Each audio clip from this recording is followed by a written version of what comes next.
Assalamualaikum warahmatullahi wabarakatuh. Ala hadhihi niyah wa likulli niyatin salihah wa ila hadratin nabiyil mustafa rasulillah sallallahu alaihi wasallam wa ala alihi wa azwajihi wa dhurriyyatihi wa ahli baitihi wa muallif hadzal kitab al-Fatihah. A'udzubillahi minasyaitonir rajim. Bismillahirrahmanirrahim. Alhamdulillahirabbil alamin.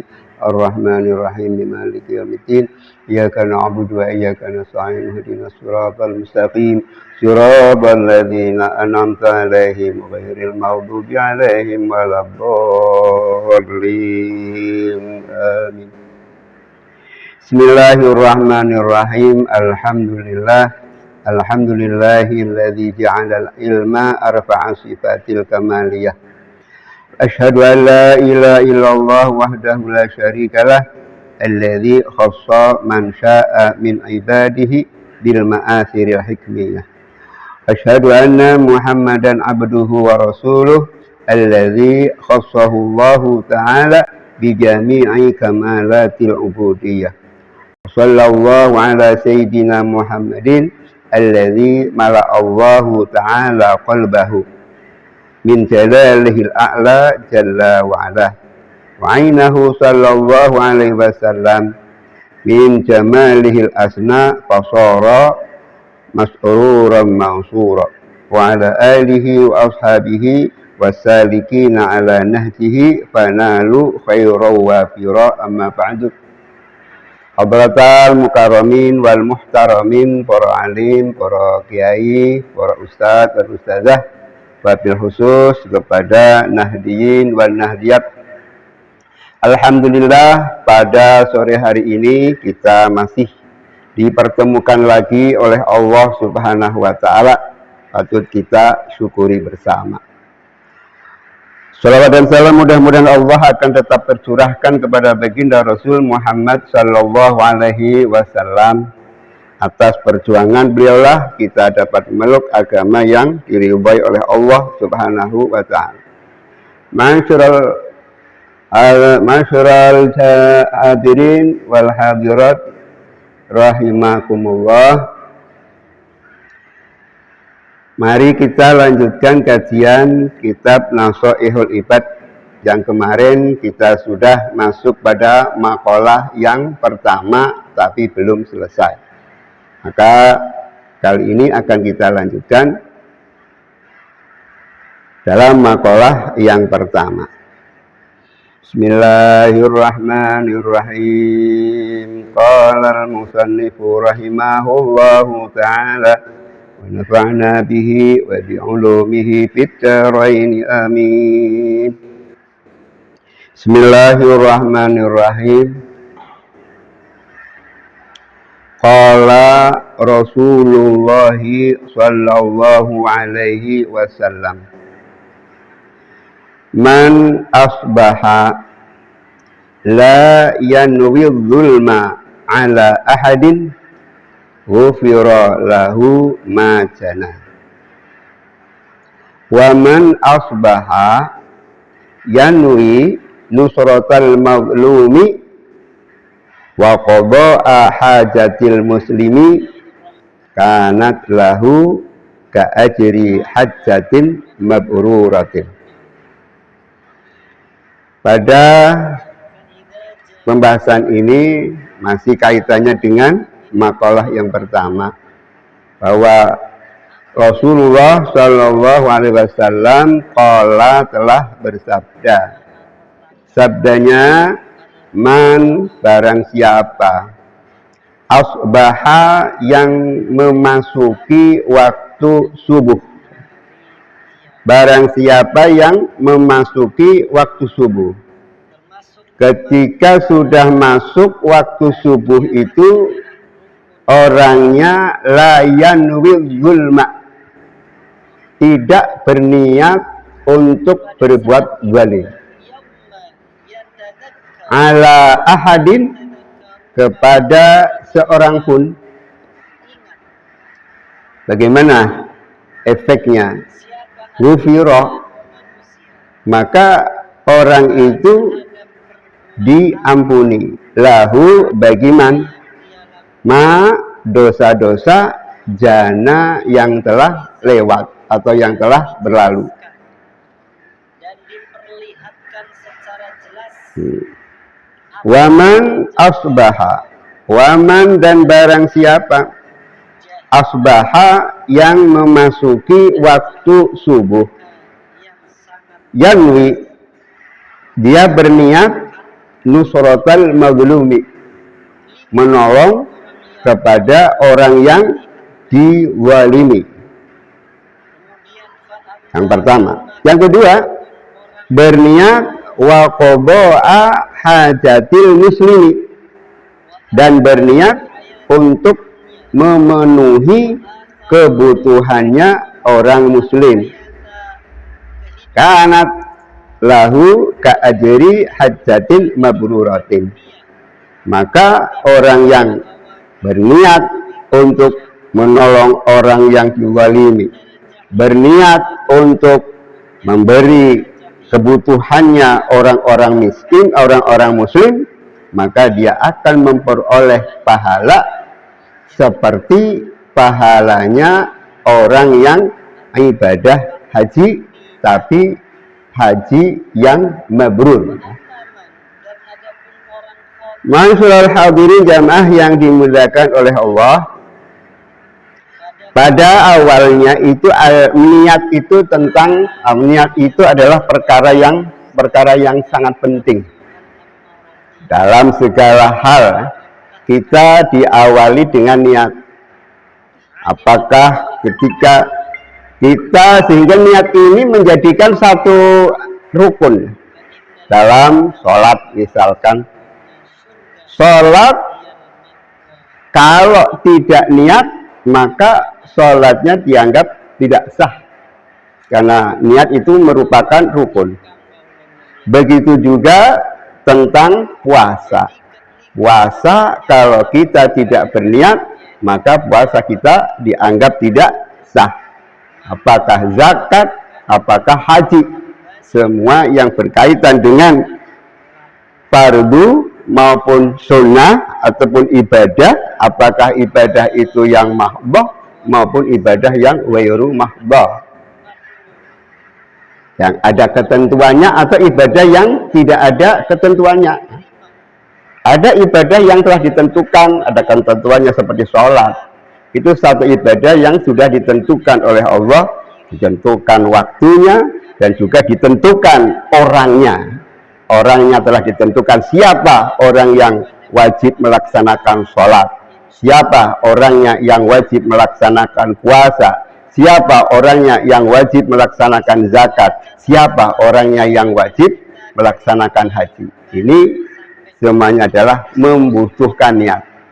Saking pentingnya niat, Rasulullah SAW telah bersabda dalam satu sabdanya, innamal a'malu binniyah. Kalau di pesantren itu sahnya suatu amalan itu tergantung daripada niatnya. Amal ini banyak, beberapa amalan, apakah sholat ataukah selain sholat. Sehingga pentingnya amal, pentingnya niat, maka semua ketika kita beramal harus disertai dengan niat. Baik itu yang berkenaan dengan perkara yang wajib maupun perkara yang sunnah, atau bisa jadi perkara yang mubah ya. Perkara yang mubah. Misalkan kalau kita makan itu hukumnya mubah. Boleh kita makan, boleh kita tidak. Sekalipun kalau dilihat dari segi bahasa tentang makanan, itu kalimatnya kulu wasrobu wala tusrifu innallaha la yuhibbul musrifin. Kita diperintahkan oleh Allah, dianjurkan oleh Allah, sekalipun kalimatnya ini adalah kalimat perintah. Tetapi kalau kalimat perintah ini ternyata bisa memberatkan kepada umatnya, maka makan itu tidak dihukumi wajib. Sebab kalau makan itu dihukumi wajib, maka orang yang tidak makan akan terkena dosa. Al-wajibu ma yusabu ala fi'lihi wa yu'aqabu ala tarkihi. Wajib itu suatu perbuatan yang mana perbuatan itu dia dilakukan, maka dia akan memperoleh pahala. Tetapi sebaliknya, manakala suatu perbuatan, suatu kewajiban itu dia tidak dilaksanakan, maka dia akan mendapatkan siksa. Sehingga kalau makan ini dihukumi menjadi wajib, maka orang yang tidak makan terkena dosa. Ini akan memberatkan kepada umat. Ajaran Islam itu tidak memberatkan umat. Taklilut taklif itu Islam itu menyedikitkan pembebanan. Artinya Allah itu tidak terlalu banyak memberikan beban kepada umatnya, kepada umat Islam. Apalagi kalau dalam Al-Quran la yukallifullahu nafsan illa wus'aha. Allah itu sangat toleran, sangat toleransi. Orang sholat misalkan diperintahkan untuk melaksanakannya dengan berdiri, tapi manakala orang itu tidak bisa melaksanakan sholat dengan berdiri, maka boleh sholat itu dengan duduk. Kalau toh dia melaksanakan sholat dengan duduk pun tidak bisa, maka boleh juga orang itu melaksanakan dengan berbaring dan seterusnya. Itulah Islam, agama yang sangat ringan, yang sangat mudah, tidak sempit, ya, tidak sempit. Nah, tadi kita kembali tentang makanan. Kalau toh memakan itu hukumnya wajib, maka bagi orang yang tidak makan akan terkena dosa. Ini akibatnya apa? Akan memberatkan kepada umat, sehingga makan itu tidak dihukumi wajib, artinya mubah. Boleh kita makan, boleh kita tidak makan. Akan tetapi dari masing-masing ketika kita makan, kalau kita niat untuk beribadah, maka makanan yang kita makan itu bernilai ibadah. Dalam satu kaidah yang ada yang mengatakan bahwa al-umuru bimaqasidiha. Segala urusan itu tergantung daripada niatnya. Selama niat itu tidak untuk melaksanakan maksiat. Selama niat itu tidak untuk melaksanakan maksiat. Termasuk makan itu hukumnya mubah, manakala ketika makan kita diniatkan untuk agar badan kita menjadi sehat, menjadi kuat, kemudian kekuatan dan kesehatan kita digunakan untuk beribadah kepada Allah, maka makannya itu bernilai ibadah. Termasuk juga bekerja. Apakah dengan membawa bentor, ataukah dengan membawa mobil, ataukah dengan bekerja lain-lainnya, serabutan. Nah, itu kalau niat bekerja kita diniatkan untuk beribadah, maka pekerjaan kita itu bernilai ibadah. Sehingga innamal a'malu binniyah. Nah, di sini diawali waman asbaha la yanwil zulma. Tapi ini tidak berniat, ya. Barang siapa yang memasuki waktu pagi, waktu subuh, dia tidak berniat untuk berbuat zalim. Zalim itu apa? Kalau berbuat zalim itu setiap perbuatan dosa itu pada hakikatnya zalim.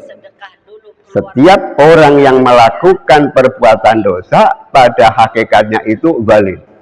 Kalau dilihat dari bahasa sih, zalim itu ya menempatkan sesuatu bukan pada tempatnya. Itu namanya zalim. Orang punya kupiah. Kupiah itu tempatnya di atas. Ternyata ada yang menempatkan selain di atas. Itu namanya zalim. Menempatkan sesuatu bukan pada tempatnya. Apakah yang melakukan zalim itu? Tapi di sini yang disebut layanwi, tidak berniat untuk melakukan zalim kepada siapapun, kepada seorang pun tidak berniat untuk melakukan kezaliman kepada siapapun. Berbuat zalim itu ada yang bisa terbagi ya. Ada zalim itu paling tidak ada tiga bagian. Kalau kita lihat di dalam kitab Irsyadul Ibad, kalau kita lihat di dalam kitab Irsyadul Ibad, zalim itu ada tiga. Al-zulmu salah satu. Zalim itu ada tiga. Al-zulmu la yaghfiruhu Allahu. Ada perbuatan zalim yang perbuatan zalim itu Allah tidak akan mengampuninya. Ada perbuatan zalim yang perbuatan zalim itu Allah tidak akan mengampuninya. Yang kedua, wa zulmun yaghfiruhu.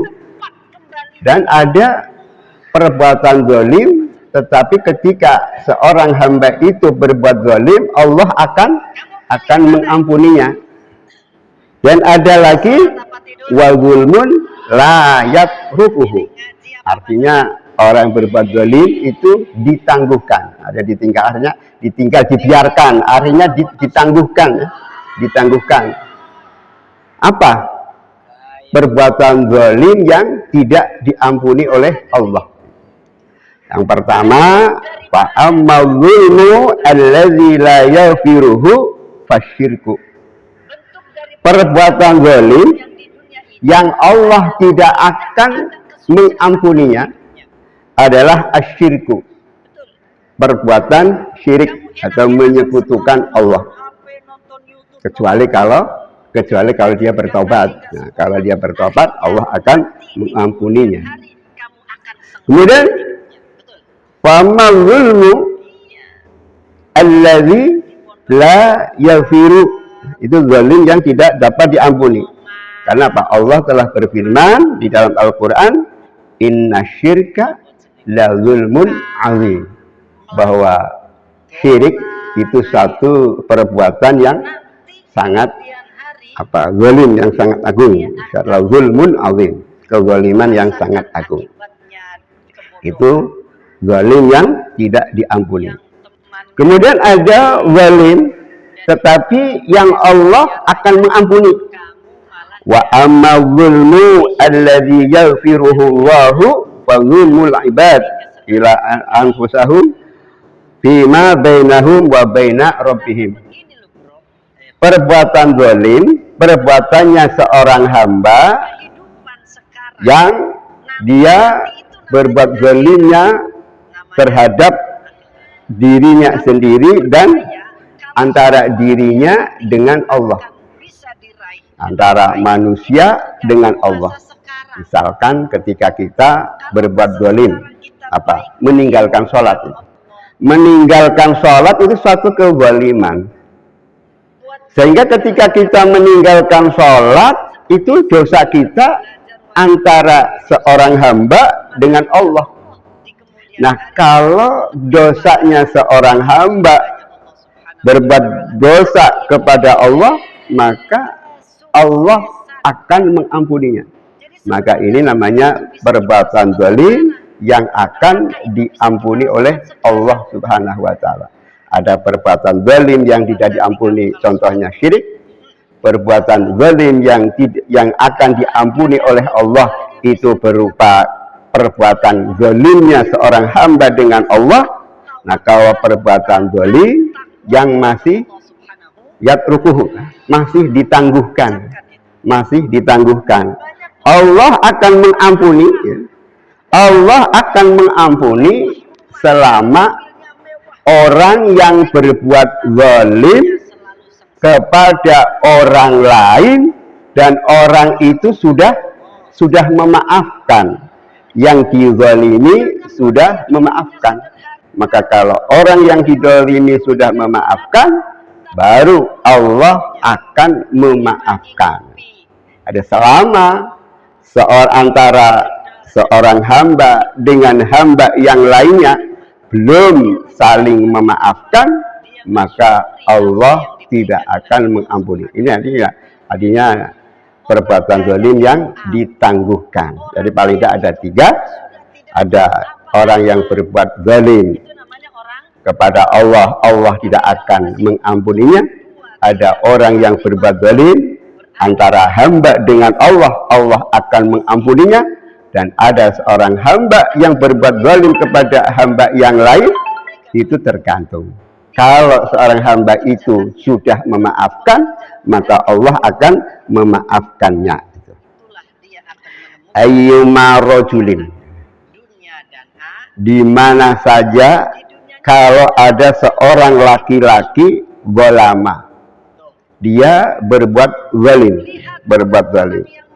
misalkan hiburan minal ardi, merebut satu jengkal tanah, merebut satu jengkal tanah.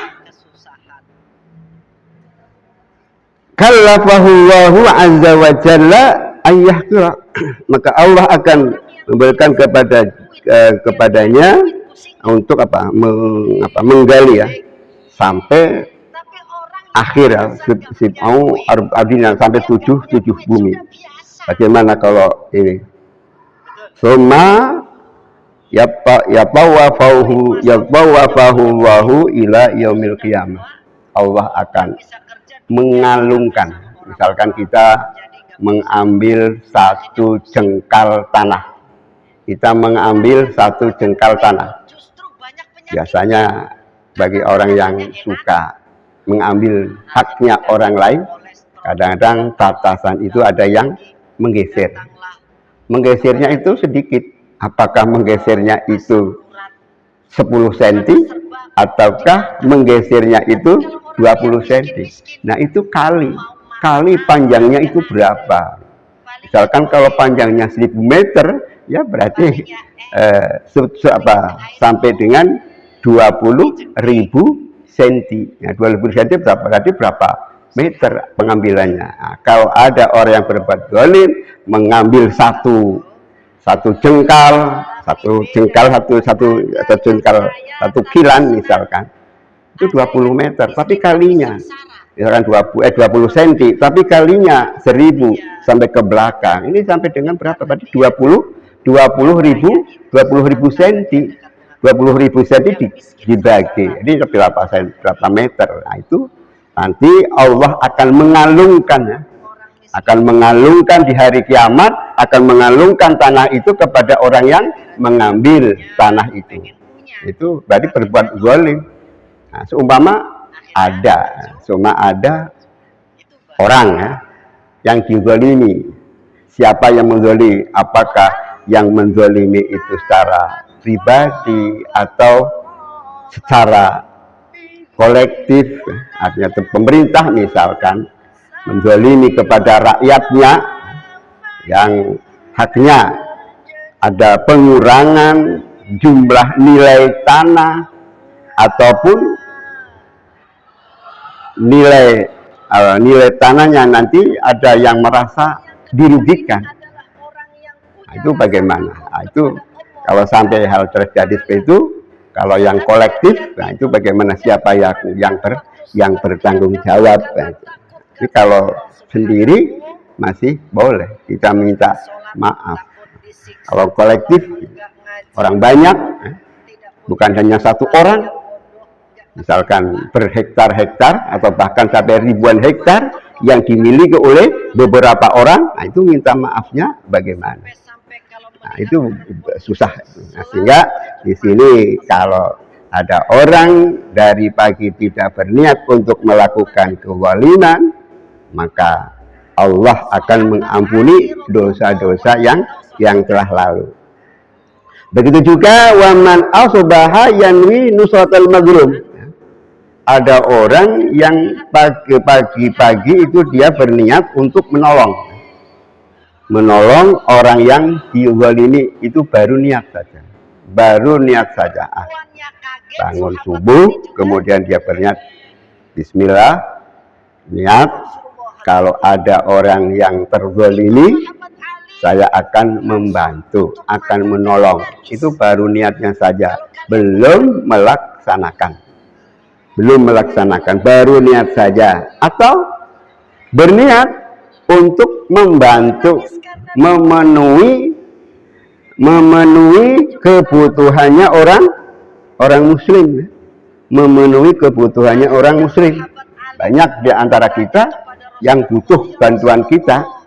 Kita ketika waktu pagi kita berniat untuk membantu.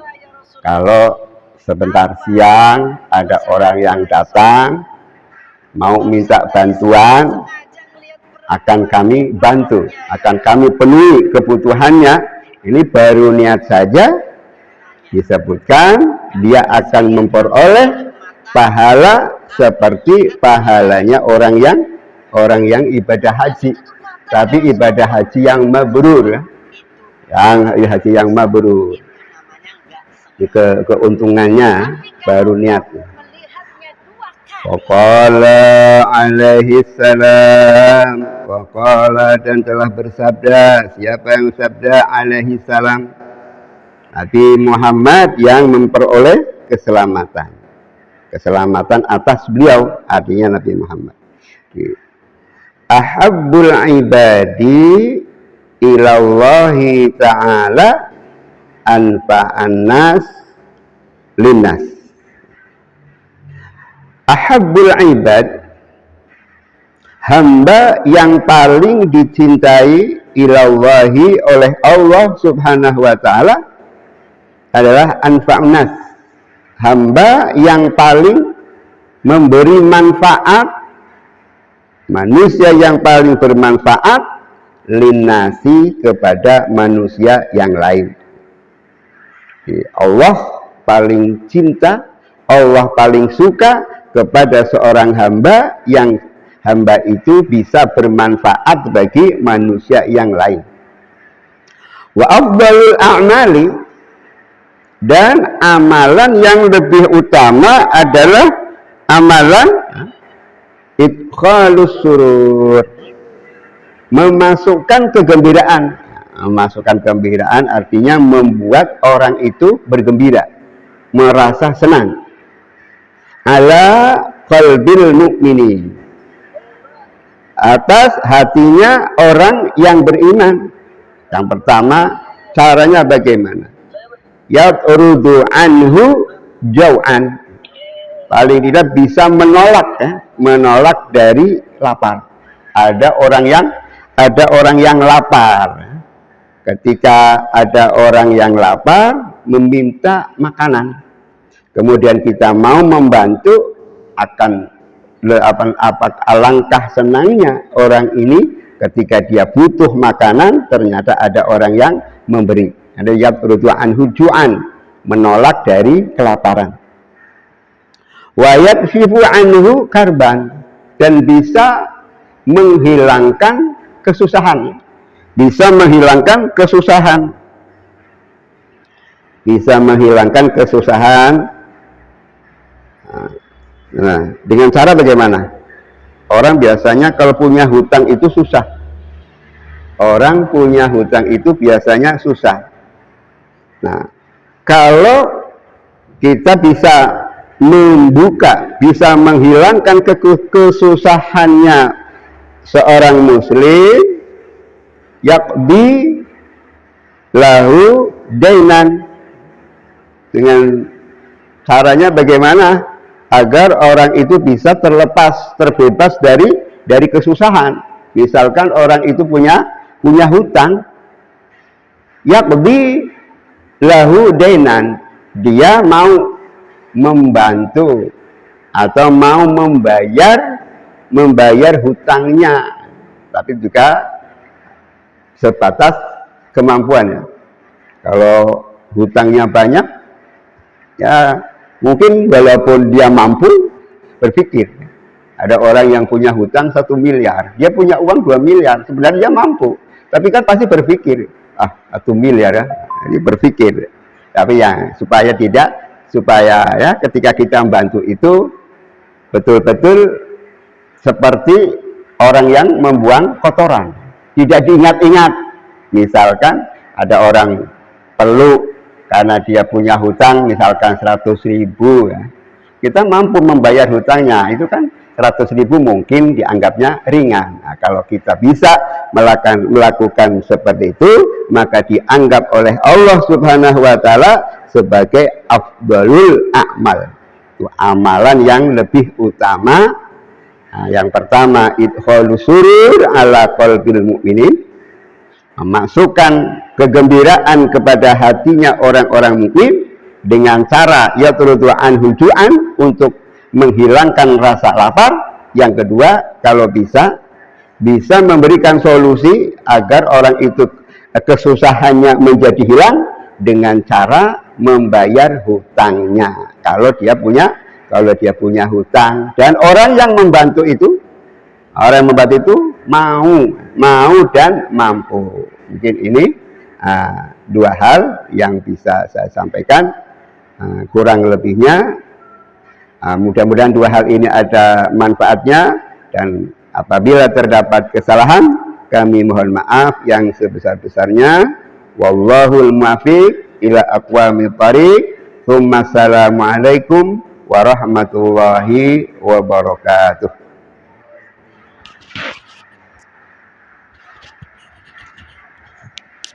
30 menit kan? 30 menit kan?